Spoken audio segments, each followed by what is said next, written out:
You can vote, and you can vote, and you can vote for me for president if you want to. And my name is Vermin. My name is Vermin. My name is Vermin. Vermin Supreme. My name is Vermin. My name is Vermin. My name is Vermin. Vermin Supreme. And you can vote, and you can vote, and you can vote for me for president if you want to. And my name is Vermin. My name is Vermin. My name is Vermin. Vermin Supreme. My name is Vermin. My name is Vermin. My name is Vermin. Vermin Supreme. And you can vote, and you can vote, and you can vote for me for president if you want to. And my name is Vermin. My name is Vermin. My name is Vermin. Vermin Supreme. My name is Vermin. My name is Vermin. My name is Vermin. Vermin Supreme. And you can vote, and you can vote, and you can vote for me for president if you want to. And my name is Vermin. My name is Vermin. My name is Vermin. Vermin Supreme. My name is Vermin. My name is Vermin. My name is Vermin. Vermin Supreme. And you can vote, and you can vote, and you can vote for me for president if you want to. And my name is Vermin. My name is Vermin. My name is Vermin. Vermin Supreme. My name is Vermin. My name is Vermin. My name is Vermin. Vermin Supreme. And you can vote, and you can vote, and you can vote for me for president if you want to. And my name is Vermin. My name is Vermin. My name is Vermin. Vermin Supreme. My name is Vermin. My name is Vermin. My name is Vermin. Vermin Supreme. And you can vote, and you can vote, and you can vote for me for president if you want to. And my name is Vermin. My name is Vermin. My name is Vermin. Vermin Supreme. My name is Vermin. My name is Vermin. My name is Vermin. Vermin Supreme. And you can vote, and you can vote, and you can vote for me for president if you want to. And my name is Vermin. My name is Vermin. My name is Vermin. Vermin Supreme. My name is Vermin. My name is Vermin. My name is Vermin. Vermin Supreme. And you can vote, and you can vote, and you can vote for me for president if you want to. And my name is Vermin. My name is Vermin. My name is Vermin. Vermin Supreme. My name is Vermin. My name is Vermin. My name is Vermin. Vermin Supreme. And you can vote, and you can vote, and you can vote for me for president if you want to. And my name is Vermin. My name is Vermin. My name is Vermin. Vermin Supreme. My name is Vermin. My name is Vermin. My name is Vermin. Vermin Supreme. And you can vote, and you can vote, and you can vote for me for president if you want to. And my name is Vermin. My name is Vermin. My name is Vermin. Vermin Supreme. My name is Vermin. My name is Vermin. My name is Vermin. Vermin Supreme. And you can vote, and you can vote, and you can vote for me for president if you want to. And my name is Vermin.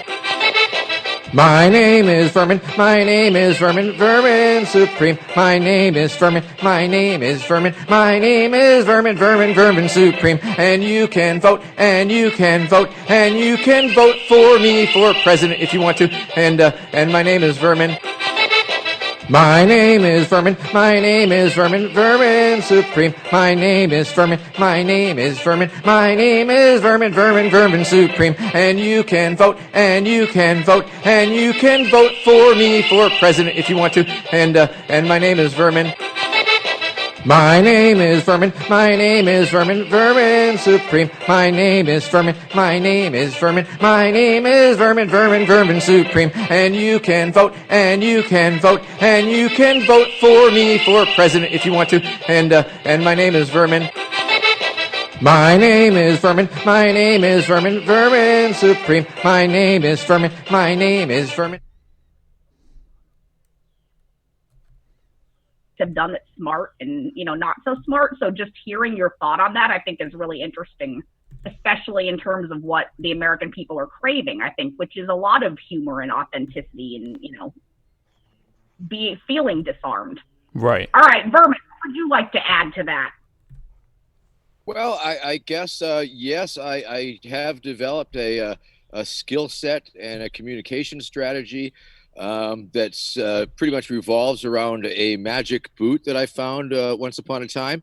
And this magic boot has allowed me to amplify my free speech, First Amendment opinions exponentially.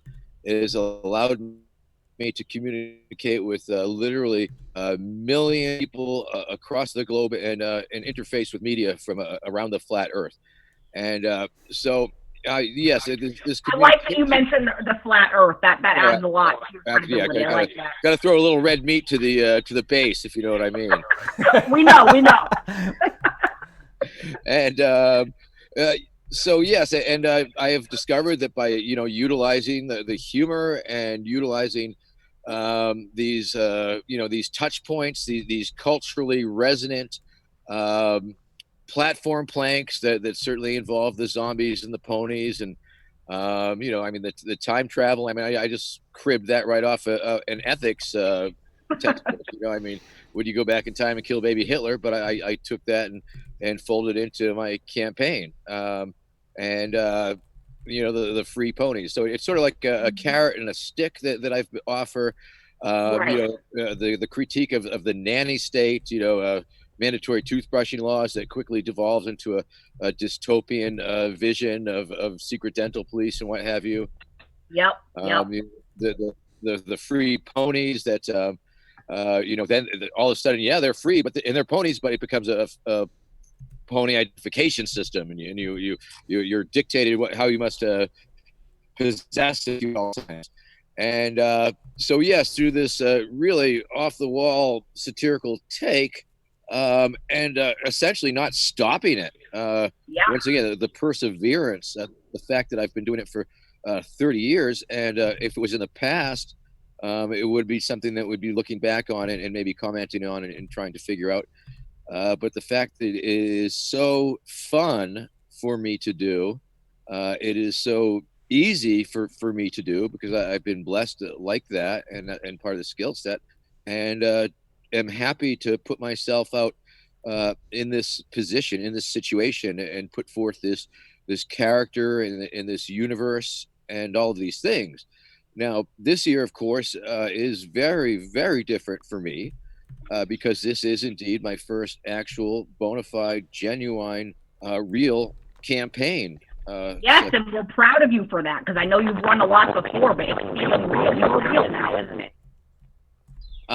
Yeah, I mean, it's very different. I mean, when it was an imaginary campaign, it was considerably easier because, it would entail essentially a week or two up at the New Hampshire primary. It would take maybe a week or two at the national conventions of the duopoly parties, and then maybe the inauguration. And so that was maybe 4 weeks out of the year, every 4 years. But because of the uniqueness of what I was presenting and my ability to bring it into the real world, if you will. I mean, obviously, because it's not just an internet thing that happens on the internet. It's not just memes. It's the physical bringing forth and the interactions with the other candidates that is certainly, part of the communication strategy. I guess is grabbing the national media. Up in the New Hampshire primary, primarily. You're very good at that, and we see how good you are at crashing other candidate events too. I know your big one this year, and I did actually want to know how you thought of the boot to begin with, because I think you're right. It is a very powerful tool for you. But I know that, some people say that you helped take down Pete Buttigieg. Absolutely. I destroyed him. How did you do that, Vermin? What was behind your strategy for that? Well, that actually a particular stunt, if you will, is one that I played on Ron Paul back in 2012, in fact. And so that's that. So it was in my toolbox, essentially. Okay. I knew that if because of course I always try and interact with the candidates, and in fact, prior to blockading his vehicle. I did, in fact, successfully shake his hand and tell him that boot edge was a copyright violation of boot head, and that he was going to hear from my IP lawyers and all that. And But then as I was, it essentially, you know, a lot of these things have to do with the given situation, the physical layout, and the advanced people. Now, in Ron Paul's time in 2012, he was at this place called Moe's Diner, and he was the day before the election, and the entire media corps decided to chase him around that day, and so he was trying to meet some voters, but the media outnumbered the voters considerably, to the point where it actually became unsafe inside the little restaurant. Mrs. Paul got shoved. Yikes! And so they canceled the event, and so they were going out to the vehicle. And so this is the advanced people. You can tell the good advanced people because they can usually prevent me from interacting with their candidate. And that's a good point. You're right. That is a good advanced team. They were crappy advanced people, and they parked the car in a way that there was no easy out. They were going to have to They were going to have to drive through the parking lot and like that. And so, as Ron Paul was trying to get into his car, it became physically impossible because his car was surrounded by media. He was next to this other car, so there was this little alley, and there was like about 15 camera people trying to jam their way in, shouting questions. Oh, wow. And it was a full-on clusterfuck in the vernacular, pardon my French. And so I started there was almost a fist fight. If you go to Ron Paul Films and type in Moe's Diner, you can actually see the raw footage. And there was like almost a fist fight between a couple camera people. And so I started this commentary over my bullhorn as he was in this situation. And I was saying, Ron Paul, we have you surrounded. We are the media. We own you now. Please answer all questions. And so it was very scary. It's sort of the scary commentary on the media, but in the context, it was very funny. And so they finally extricated themselves from that position and pulled the car around, but they still had to come out of the parking lot. And so at some point, just something popped into my head, and I put up my hand, and I just took a giant step forward and stood in front of this moving vehicle that was moving slowly. It was a calculated step. Vermin, wow. And I stopped it cold in its tracks, and then proceeded to challenge him to come out and debate me. And it was a very pregnant moment. It was because I didn't know what was going to happen next. Right. You know, I mean, it's like I took this, this impromptu improv moment and used it for maximum impact. And what I realized that I had to do was I just sort of started walking backwards and started motioning him along. And it's like, come on, Ron Paul, you don't want to run me over. That would be very bad press. It would be. And so it was really hilarious. And so when I saw Pete Buttigieg trying to exit that location, I realized that he had no choice but to come out this one way. And so it was the same deal. I just immediately stepped up and stopped it cold. Wow. And it was, once again, it was for a very few moments, but that was enough. It was a symbolic blockade to say that I had stopped it. And that, of course, there people who were acting security, which weren't really scary or anything, but they came over and tried to do their thing. And, and I essentially agreed that I was in fact moving at that point, and I was moving backwards and making my exit. So it was definitely a stunt. And I guess that's what I'm known for, is the stunts thing. But I've totally digressed into a full-on other thing. No, that's fine. I think that your stunts are also really interesting in that they oftentimes will make candidates have to answer certain questions about their campaigns. And I think it also shows how candidates deal with being, in a certain type of peaceful protest like you do. Has a candidate ever really reacted in a way that was good, where they didn't really act afraid of you or annoyed? Like, what candidates have been the best, I guess, at dealing with you? Here's an interesting thing, I think, for perhaps for the class contrast, because I had some really good interactions with John McCain over the years. Oh, interesting. That's an interesting answer. Okay. I mean, I asked him if once I asked him if he supported mandatory toothbrushing laws, and he said that he did.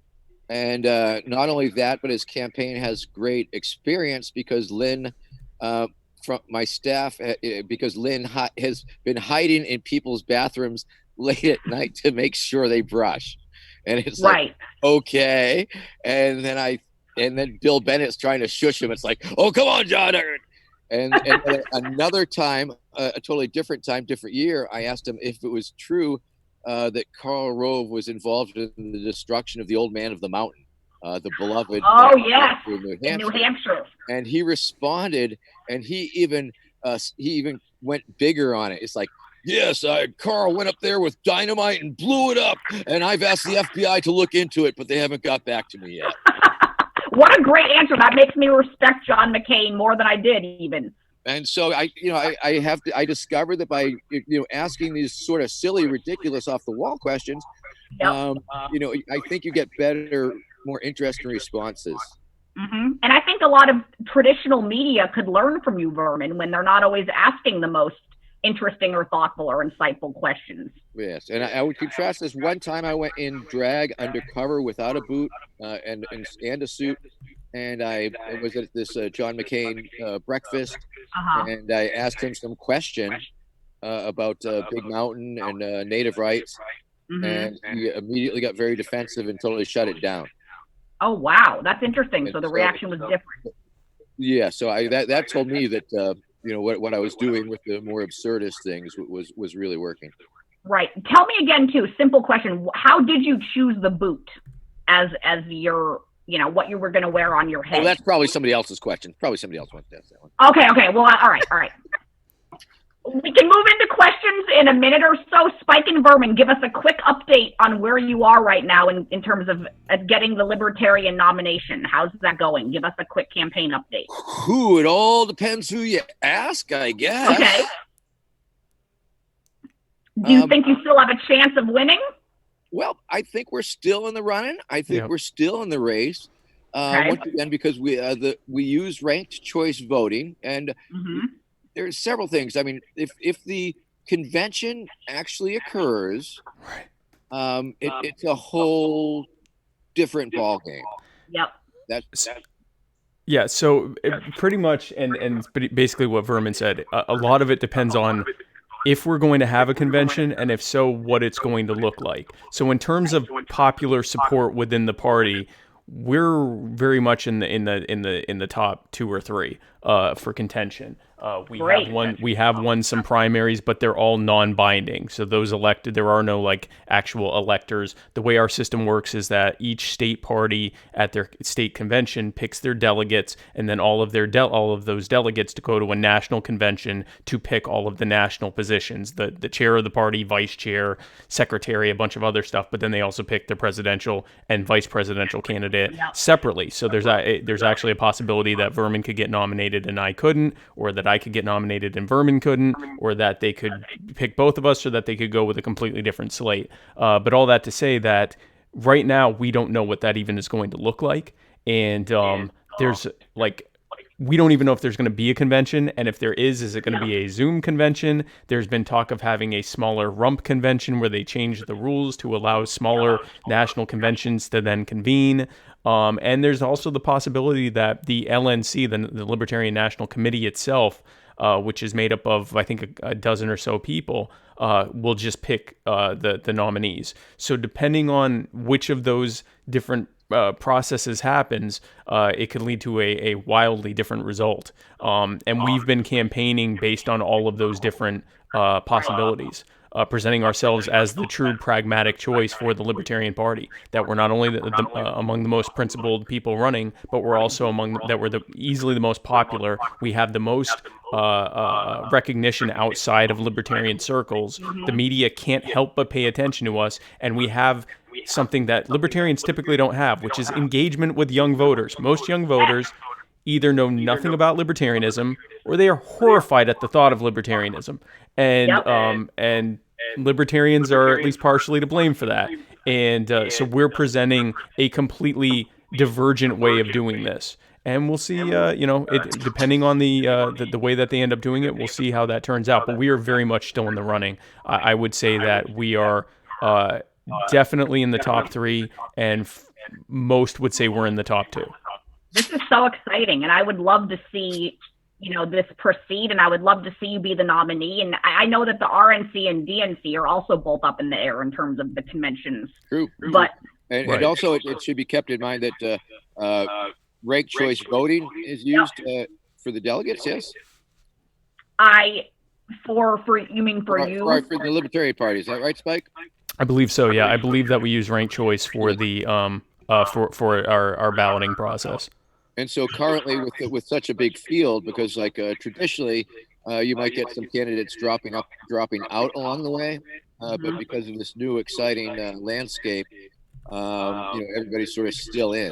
So that will certainly, be an interesting thing, because there'll be several ballots, right?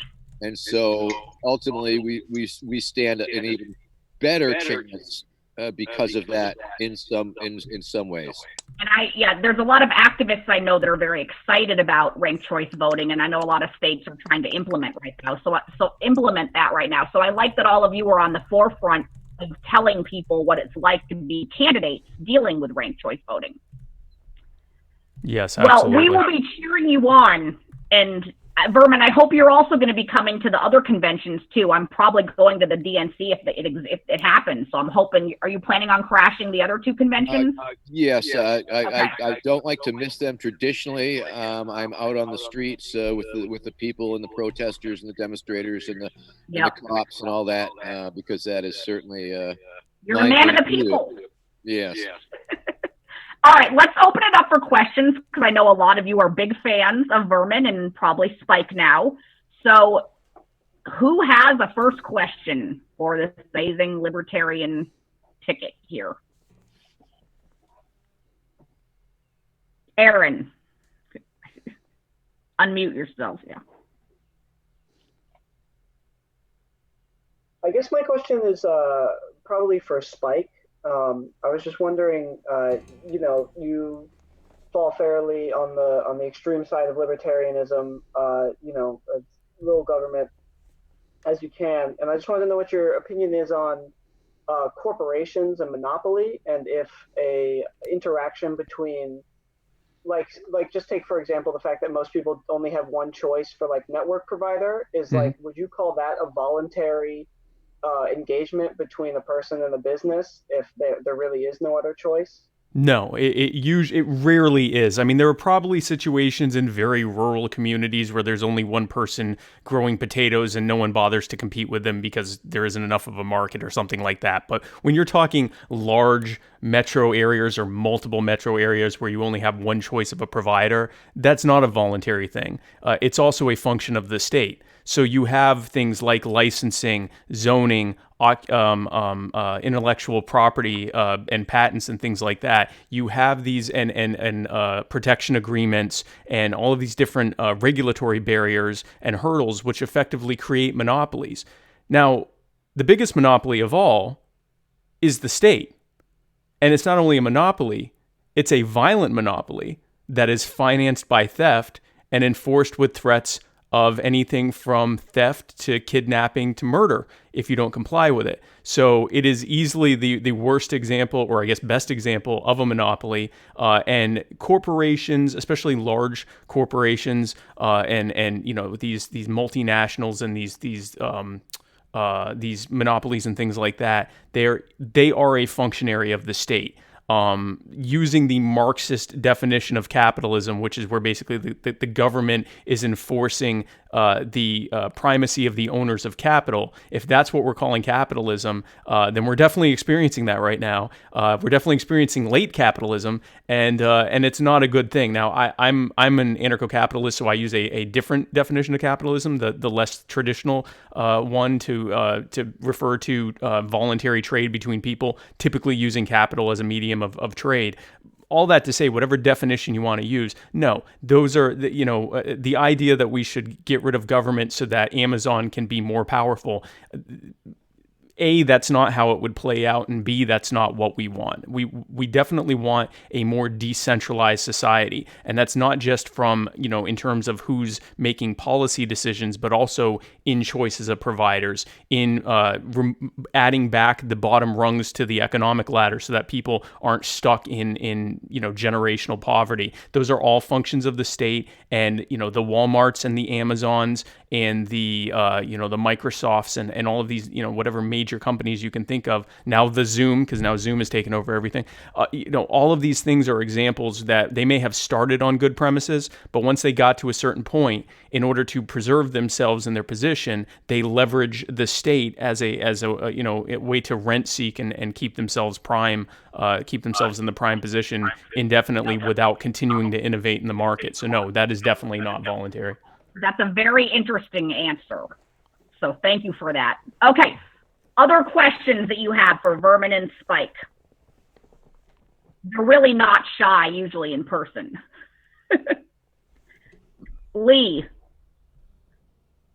I have a question for anyone on the campaign staff that wants to answer. I was just wondering how your campaign strategy has had to change due to COVID-19 and not being allowed to be in person with people anymore. Yeah, good question. Can I touch on this one?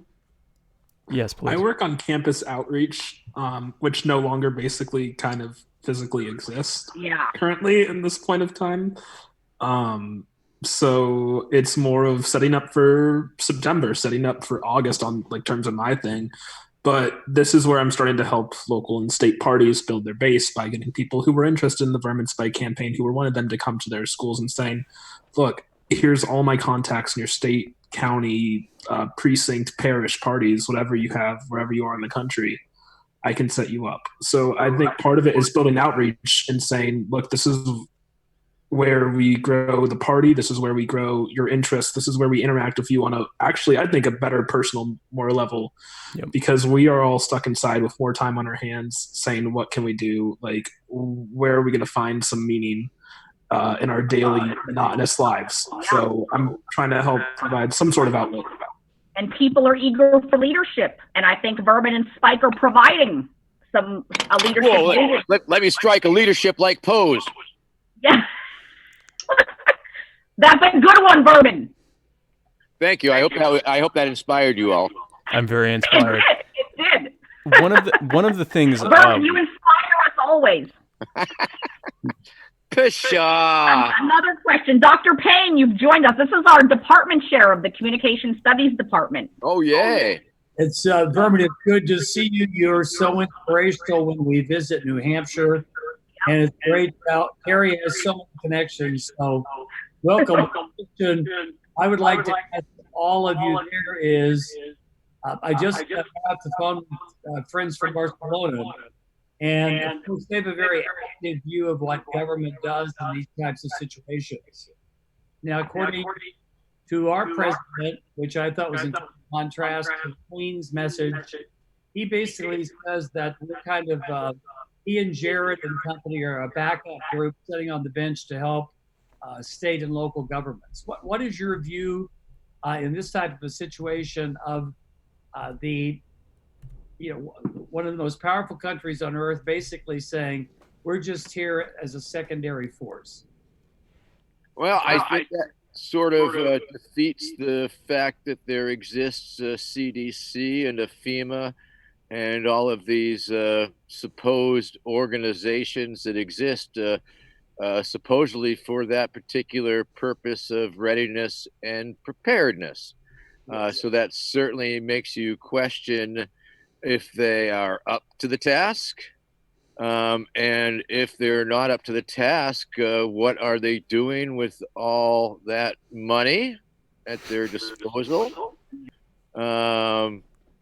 Obviously I'm an anarchist also, so I'm not, believe that government doesn't really have a place, but I like to play along with the minarchist idea too. I mean, and what is the minimum amount of government that we would need to serve the purposes that we need? And I would have to say responding to a pandemic is certainly one of them. And there is certainly that the economy of scale that would make sense for for purchasing power of zillions of this and zillions of that. It comes down to, I guess, a distribution, which you think would not be all that difficult. We have the military seems to do a pretty bang up job. And I'm anti-military, don't get me wrong, but they exist and they do seem to be able to make distribution happen pretty toot sweet when they have to. I think it seems like the government, more often than not, seems to get caught fairly flat-footed once these events happen, be it the hurricanes, superstorms like Katrina, or tornadoes, or anything. It really comes. I mean, Puerto Rico. Look what happened in Puerto Rico. I mean, the resources seem to be available, but they certainly were not distributed, and so it's really problematic. And I think it just goes to the observation that government just doesn't seem to be up to the task. Now we can contrast that to the vast amounts of mutual aid and goodwill and volunteerism and community-based projects that are occurring across the country to make up for the shortfall. And I believe if people understood that the government was not up to the task, perhaps we would be organizing ourselves along the lines that would see us through better in these situations. Maybe our sewing circles would be making masks in advance, perhaps. But even because all of a sudden life has been radically changed. The rug's been pulled out. The jobs are you're not going to work. You're not going to school. You're being told to stay at home, and which is only sensible given the circumstances and the medical understanding. But where does that leave us? Vermin, do you think you could be doing a better job as president right now during this crisis? No idea. I mean, I believe. If I were now, like, if we wanted to play pretend in hypothetical, imaginary other worlds, where such a thing were possible, I would suspect that I would indeed surround myself with the extremely competent individuals who had a serious grasp on issues such as medical and distribution and all of these things. I would like to think. Good answer. And it's like Vermin said, you have government is a terrible way to do things, and this is a perfect example of that. Government assumes the monopolistic role of providing a service, in this case, pandemic preparedness, and then completely botches it. Let's look at why we even have as bad of an epidemic here compared to some other countries.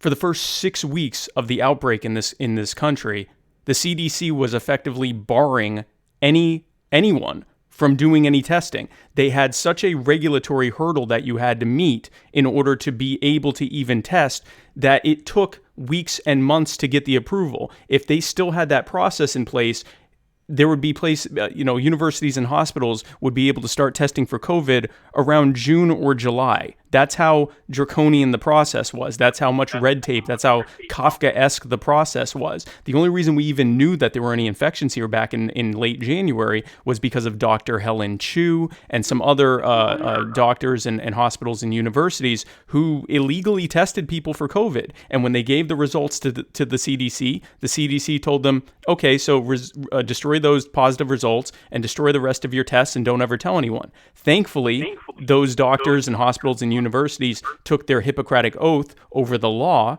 and illegally released the results of those positive results, which is how we even knew anything was going to happen. That was still during the time that Donald Trump was telling us all that this was a hoax. I guarantee you he would still be telling us this was a hoax if they were still effectively able to stop testing. So it was only because of counter economics and illegalism from the market that we even know that there was such a thing as this outbreak happening here in the first place. And that's before you get into things like certificate of need laws and all of the other regulatory regulatory burdens and hurdles that in the best of times makes healthcare overly expensive and makes it hard to get provision of services, and in the worst of times leads to hundreds of thousands or even millions of people dead. So this is yet another example of the fact that government is a terrible way to organize at best and a malfeasant way to organize at worst. Interesting. Okay, Josh has said he has a question for several minutes. Go ahead, Josh. Hey, thanks so much. Vermin Spike, thanks so much for joining Kyrie's class today. So my question, thinking about your campaign plan, which is campaigns are lost on the turf that's created for them. And one of the things we know right now is the federal government response to this particular crisis is spending on the order of a magnitude equal to World War II. And what you see is essentially party consensus and large portions of the electorate supporting these particular types of intervention mechanisms. How do you negotiate this in terms of your campaign communication? Does it seem like the turf is kind of moving away from libertarian ideals in this election in favor of massive government intervention, mainly to keep people alive, and if nothing else, mainly to keep people in their houses? Do you want to take that first, or do you want me to take it, Vermin? I'm thinking about that one. You can talk in the meantime. Okay, so this is a common thread that I hear often, that, there are no libertarians in pandemics. I would say in some cases there are only libertarians in pandemics. We have a situation where, as I was just talking about, the federal government basically eliminated all the regulatory burdens to be able to do testing for COVID. They've eliminated a lot of the regulatory burdens on truckers to be able to get their goods and services through the supply line to the stores. They've eliminated a lot of the regulatory burdens on healthcare workers being able to work across state or in some cases even national lines to be able to get more healthcare workers into the market. So any of the things they've done have been effective, have essentially been them acknowledging that the chokeholds that they placed on the market previously did nothing other than help whatever rent-seeking lobbyists had pushed for those in the first place and weren't actually helpful to the health and safety of people or to the ability to provide goods and services. You are correct that the Republican Party has once again unified under one of their most famous, most popular things that they always unify under, which is spending lots of your money and running up debt in your children and grandchildren's name to give to their favorite big corporations. If you look at the $6 trillion the party of big government. Oh, yeah, they are absolutely the party of big government. You look at this last stimulus bill, that combined with all of the Federal Reserve endless printing of money that they've done amounts to effectively around $6 trillion, which, if my math is correct in back of the book math, that would be the equivalent of giving every American, not every household, not every taxpayer, every American of any age and any situation, somewhere around $17,000 or $18,000. Instead, that is your pony, and that is your stable, and a couple of years worth of hay, and your veterinarian visit. It's all right there. All the toothbrushes you need. To afford the ponies with that, Vermin? Oh yes. Now, of course, unfortunately, the Air Force will in fact have to have a bake sale in order to build the bombers, but I think that's fair. Well, and ponies are free. Let's be clear. There's no payment for ponies are free. Absolutely. Yeah, no. I could give you a little biology lesson on how that happens. But yeah, no. When a mommy pony and a daddy pony love each other, they share a special pony hug, and then something like 13 months later, we get a free pony. Magic. That's basic pony a lot of honors. Americans, I think, would love to have a free pony right now during this crisis. Yes. Well, if we could get the federal. The Federal Pony Reserve kicking in there, we would see that happen for sure. So if I can just interject real quickly, Josh, can I ask you for a moment? Is that a green screen behind you, or are you actually in the White House? Good question. Looks very. Actually, so Zoom gives you the option to set your own background, Vermin. You could basically find a pony picture, and that could be your background. That's true, Vermin. I know that. But kind of, I want to ask in terms of my question, how do you tell people to support libertarianism at this time when individuals are getting checks in the mail? Well, they're getting fake checks. They're getting checks that they're going to have to pay for. Those aren't checks. True. You're right. That's a tax rebate from the future. No, that's a full-on scam. I believe the things that are going on currently on day to day that the federal government is making happen. Once again, it just makes it crystal clear that they are a redundant service. Here we're going to give you some money that we're going to take away from you with some of the money that we already took from you. Right. In the meantime, we're going to sit on all these hospital beds and ventilators and who gets what because how nice they are to the president. I mean, holy moly, it is out of control. Whereas if there had been, maybe some sort of network of people thinking about such things, if FEMA was like a little more decentralized and they had all these things in their various depots and at their fingertips, and I think we need to really look hard at what's going to happen. Everybody knew it was a very real possibility, something that was going to happen when, not if. Right. And surprise, it finally did. Great answer. Okay, so I know I told everyone that I'd only take an hour of your time, so we have time for a couple more short questions for those of you who are dying to ask anything that you have about messaging, maybe what life is like as a candidate. Oh, we're just getting started. I know. We can talk to you for 10 hours, honestly, but we're. Mike, you told me this is like a 5-hour thing. While people are putting together the next question, I'd like to address the last one. My question would be, who could still be a Republican after their government that they have been in charge of for over 100 years together has basically unleashed a epidemic that could have been contained were it not for their own chokehold on the market, and then has now overcorrected by telling everyone to stay home indefinitely, and then has said, well, but don't worry, we're going to give you a $1,200 check advance on your tax refund from next year, and we're also going to leave you with a $17,000 bill with interest to give for money that we gave to all of our cronies. Because we definitely want to make sure, we talk about universal basic income. We have universal basic income in this country. It's UBI for billionaires. Anytime that the billionaires' money is threatened, they will make sure that they don't lose a single penny of what they projected that they were going to get. Even if the rest of us are getting a $1,200 check that we're having to figure out how we're going to spread that out over the next however many months during a time that we're not allowed to go outside and have more than 4 of us stand near each other at the same time. I would pivot that question back to the people in charge. How could they look at us with a straight face and say that they should be given any more time to continue ruining things when we are literally living in the dystopia that they... for a new direction because they could very well literally be hungry.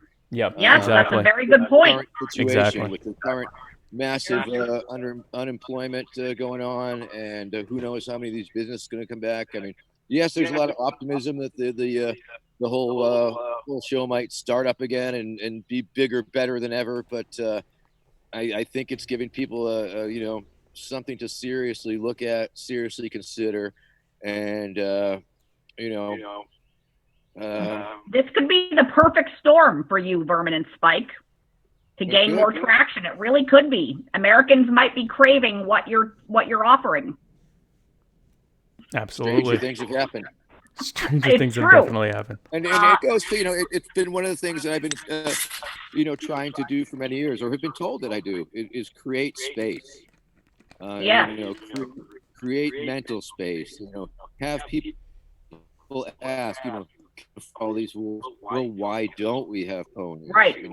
Why are things this way? Why aren't they that way? And I think that's a big part of what we're doing as candidates and presenting the ideas of liberty, libertarianism. I mean, these are ideas, and we are trying to grow the ideas and create the space for these ideas. I mean, if people are exposed to these ideas, then they will just naturally assume that things are the way they are because that's the way they are told that they are.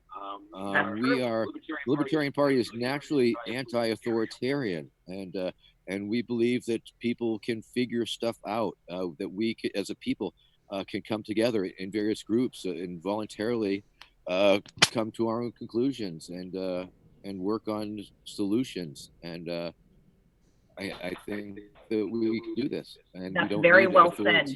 Very well said. how to do it. Yeah. Well, thank you. Then I'll stop saying. No, I love it. You're so eloquent. I don't think people realize how thoughtful and eloquent you are a lot of times with your answers. People don't give you enough credit. Anyone who hasn't asked a question yet. Carrie, I'm going to scoot off just for a second because I've got another meeting, but Okay. I would like to say once again to Vermin and Spike, and especially to your students, one of the reasons why we love Professor Thompson, she brings people in like Professor Spike from the White House. We have these very important conferences. I think it's very interesting also to look at the counter argument now where suddenly WHO is working with China, and this is why this whole thing started.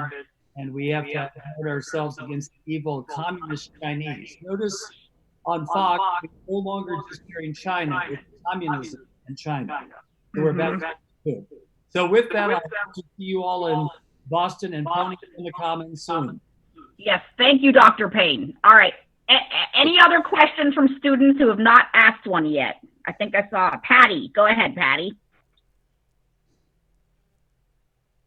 Okay, I was wondering, and maybe this is just me that I haven't paid enough attention on other talks or platforms that you have had, but this is the first time that I've heard you talk about your ideas as more of a strategy than just like saying what they are. So I was wondering, since we're communication students, like how do you think your communication would change if you actually were elected as president? Which, I mean, like from America's situation right now, I would think is a possibility. Like, look who we have as president. Good point. Good point. We might be talking to the future president. Vermin Supreme is electable if you vote for him. Yep. Exactly. Well, So I was wondering how that fourth wall would work if you were elected as president. You know, like would you you know what I mean?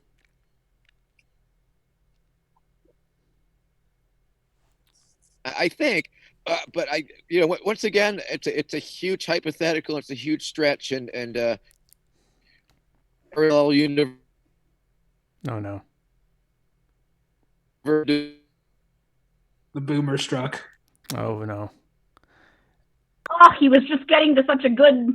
I know he was. Did something happen? Yeah, we lost you. We can still hear you, Vermin. We can still hear you though. You can't see me? No, but we can hear you fine. You can finish the question just vocally if you. Oh, there you are. We can see you again. Uh-oh. Vermin. Okay. Yes. Oh, I know. Okay. This was it. I'm with you. Okay. Essentially, that I believe that my connection with my supporters and my audience and the people that I wish to message to, I feel like it's a very real thing. Mm-hmm. And I would just cross that and bring that over into the presidency. If I were to address the nation, it would be in a pretty straightforward fashion, I guess. Yeah. Or once again, my character has afforded me a lot of flexibility in terms of how I decide to present. Right. Sometimes it can be totally in character, and other times, no character at all, just me talking. Right. But a lot of times it's me talking and being funny, because a lot of times I say funny things and do funny stuff. So I think it would be more that than a character meme president, literally. Mm-hmm. But I've been doing daily live streams on Facebook recently. That's great. And they're not really presidential chats. It's pretty much me sharing moving water and the ocean and frogs singing and nature. And I've been trying to do that about a half hour every day, just for people to tune in and chill out and relax. That's really sweet, and I think a lot of Americans are craving that right now. So that's thoughtful of you. So that's how I'm connecting with my peeps, and it feels real. Well, Vermin, I think you have a lot of new fans in this class right now. I can tell by a lot of their facial expressions that they're very intrigued and interested in what both you and Spike and the campaign is saying. And we would love to keep in touch with you and figure out ways we can support you and, you know, how we can follow you along the campaign trail and hopefully get to in person sometime. You can definitely check out Vermin Supreme 2020.com. That's the website with a lot of information. You definitely want to check out the LP platform, lp.org/platform. Okay. Let's see, we got a YouTube channel. Do we know what that's called? It's called Vermin Supreme, and I think it's youtube.com/Vermin Supreme official. I can look that up real quick, but I believe that's what it is. Okay, we will all be checking all of these out for you. Yeah, if you definitely watch. If you have not seen you should assign the kids to watch the documentary. Who is Vermin Supreme? I would love to. Okay, where can we find that documentary? That's on Vimeo. It costs a couple bucks, but it's a really righteous documentary. All right, did you hear that, everyone? You're going to get a documentary for homework. Vermin, you helped me with homework. I love that. And of course, our campaign continues. It's a viral campaign, because of our initial campaign strategy, if we were to get the nomination, it was full tilt, like festivals and Comic Cons and anywhere like large groups were and are, but that's all in questioning. The Libertarian Convention circuit, of course, is moved over into digital formats, and that's a totally different thing. So it's a whole new game, whole new ball game. Well, this is exciting, and I love that you've had the persistence to keep running, and I love that you have the biggest shot at the nomination this year out of any years, and we're all just really grateful to have talked to all of you. It's a real crazy thing because we can say, and it's factually correct, that I am closer to being president of America than ever before. Yeah. I know. And that's just crazy. Not going to happen, but it's maybe crazy. It's what we need right now. No, it's crazier things have happened in this country in the past several years. So never say never. Could happen. No, could happen. Together, kids. Come on, kids. Let's do this thing. Yeah, let's do this thing. Join Vermin Supreme's Tank Meme Stash on Facebook and share the heck out of those memes. Join the Twitter hounds. Oh, we will Twitter. We can harness the awesome power of you. Woo! I can't. That's a mic drop moment. Because kids are the future, and I'm going to see you in the future, kids. You want to work on my campaign? You stick with me. I'll take you all the way to the White House and beyond. On that note, I can't follow after that. So we love you, Vermin Spike, Alec, the whole campaign team. Thank you so much for taking this time to be with us for the past hour. Oh, thanks for having us. It was wonderful. And good luck, everybody. Good luck to you as well. Thank you, everyone, for having us. Thank you. Eat the face. All right. Love all of you. I will send out an email soon with more info because I know this is being live streamed. So love all of you. Signing off for now. Thank you to Vermin and Spike. Bye. Bye. Thank you. My name is Vermin, my name is Vermin, Vermin Supreme. My name is Vermin, my name is Vermin, my name is Vermin, Vermin Supreme. And you can vote, and you can vote, and you can vote for me for president if you want to. And my name is Vermin. My name is Vermin, my name is Vermin, Vermin Supreme. My name is Vermin, my name is Vermin, my name is Vermin, Vermin Supreme. And you can vote, and you can vote, and you can vote for me for president if you want to. And my name is Vermin. My name is Vermin, my name is Vermin, Vermin.